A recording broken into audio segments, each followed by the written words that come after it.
Hey guys, what is going on? I hope you're all doing fantastic. Today I have something special. Today we are going to drive the Polestar 2 Performance. Yeah, and I'm really excited to drive this car. It's not my first electric car I ever drive. I already drove the normal Tesla Model 3 and the Mercedes EQB and the Audi Q4 e-tron. But all of those cars didn't put a smile on my face. And I'm really curious to see if the Polestar will finally be the electric car for me, and if there are performance electric cars that are made for car guys like me. So let's go and check it out.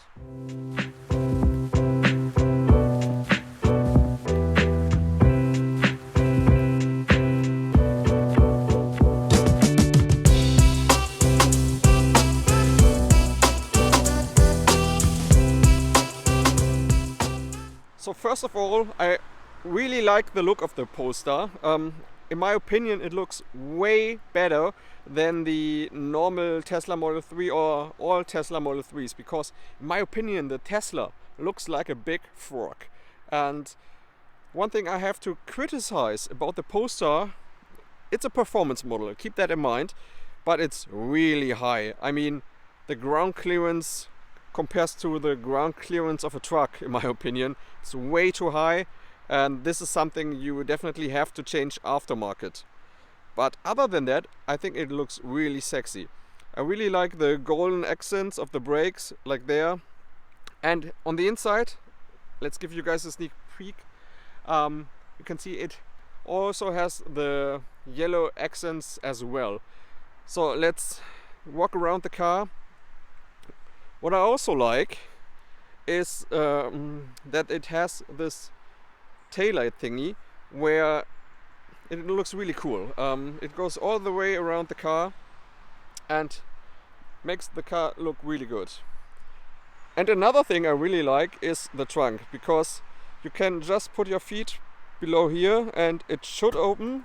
Yes, it does. And if you look inside, it's really huge.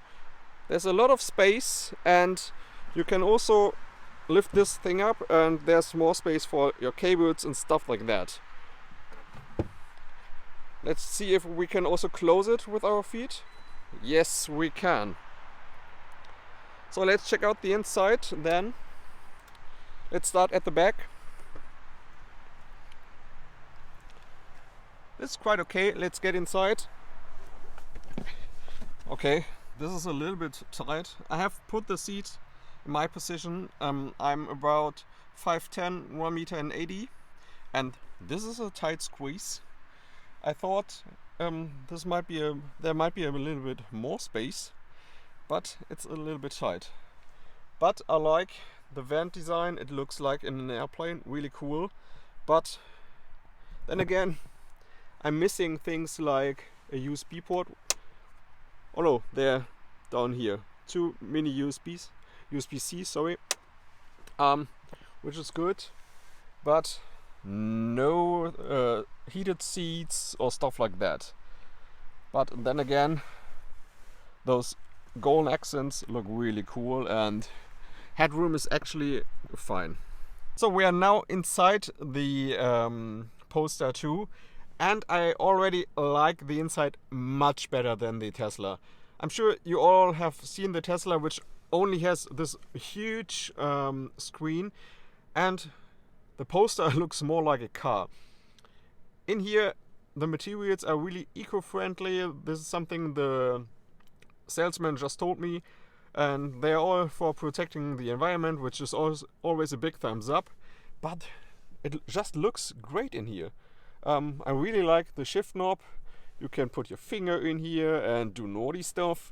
And the screen is also huge enough. You have all the options, and there are plenty of videos on the internet where you can check out all the options that you get there.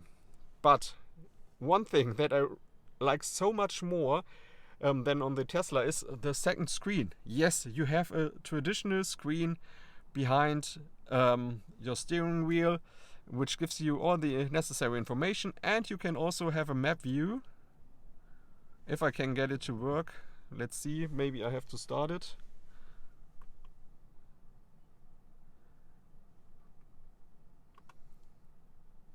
Yeah, you have to believe me. You can somehow get a map view. At the moment, it's not possible, but maybe it's only available when you're driving. But I really like the inside of the car, and the seats are comfy, but not the best. You have a decent amount of support on the side, and they look good, but they could be better in my opinion. But enough of me talking about the inside of the car and about the quality of the material, which by the way is okayish. It's not the best you can get or I have ever experienced, but it's okay. But like I said, enough of me talking about the inside. Let's go and drive. So, how does it drive? First of all, it drives like your normal electric car. So if you haven't driven an electric car, what does this mean? Well, it has instant acceleration, and we are in the performance model, which has around 440 horsepower, 600 newton meters of torque, which sounds a lot, and when you accelerate, it's a lot. But once you hit like 120, 140, all electric cars behave the same.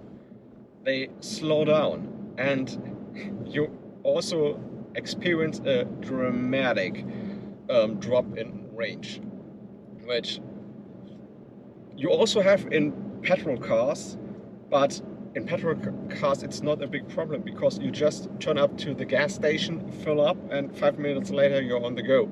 But in electric cars it's a huge problem because you have to stop for like 30 to 40 minutes to get it back to 80% when you're able to use the quick charges, and so you have to take a longer break. You now might say, well, Raphael, that's a German problem, and in some sort it is, because in all other countries around the world you usually don't drive faster than 130 km/h.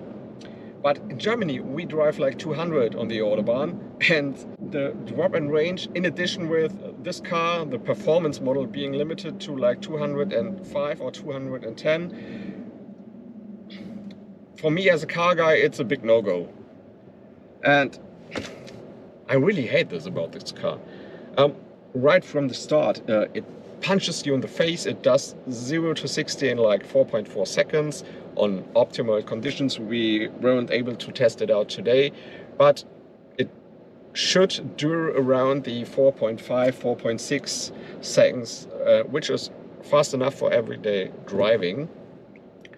But it's not a performance car. Despite it being named the performance model, it's not a performance car.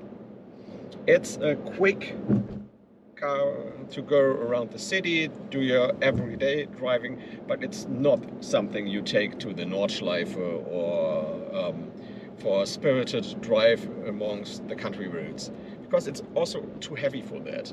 But let's get back to the Polestar. The Polestar, it's really quiet in here, which again is a huge benefit of electric cars. It's quiet inside and outside, and the acceleration is amazing. But one thing as a car guy that I'm really missing are the emotions. It sure sounds fun to be able to accelerate in like 4 seconds, 4.5, 5 seconds to 60. But how often do you do that? It's not that often that you do 0 to 60. And like I said, after that it's taking a while to accelerate, and I'm missing the sound. I mean, at least give me a fake sound if I can't have real engine sound anymore. But no sound, it's boring. And this is how I feel about the whole car. There are some great ideas, it feels good inside, the quality of the materials is okay, like I said. It's not the best I've ever experienced, but it's okay, I guess. But there are also so many stupid things, like one thing that I forgot to mention, it only has one cup holder. At least I can only see one cup holder at the minute. then the Google Assistant is good, but it's not fast. Yes, you can also use Apple CarPlay, which I would as an Apple user, but I expected more because Polestar brands this car as the intelligent car, and that it's way more intelligent than their competitors due to their use of Google. And it's not. It's just like your everyday voice command you have in nearly every other car. It's not that much better. At least the things that I tested aren't that much better than the system of the other things. And one thing that absolutely annoys me, I'm not sure if you can hear it, it's the sound of the indicator. Do you hear that? It sounds like, you know, in the 90s when you got with your phone too close to like a speaker, it reminds me of that. It's annoying. I don't like that. But one thing that absolutely is amazing about the car is the look. Yes, you would have to drop it, and that's the acceleration. That was like 50 to 80 in like 1 second. Amazing. But this is something that every electric car with a big engine or a big battery can do.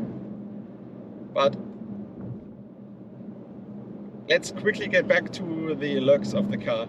I think it looks really good, but you definitely would have to drop it to the ground to make it look better. In my opinion, it's way too high for a performance car. And the rims, I don't like the rims, but that's an individual problem. But to come to summary, what do I think of the Polestar? I think for an electric car, it's a good car. Is it for me? Is it for the car guy? No. Despite it being branded as a performance model, it's not talking to my heart. It doesn't put the smile on my face like it is supposed to do. You know, my everyday car is a Hyundai i30N, and it's way slower in acceleration than this car.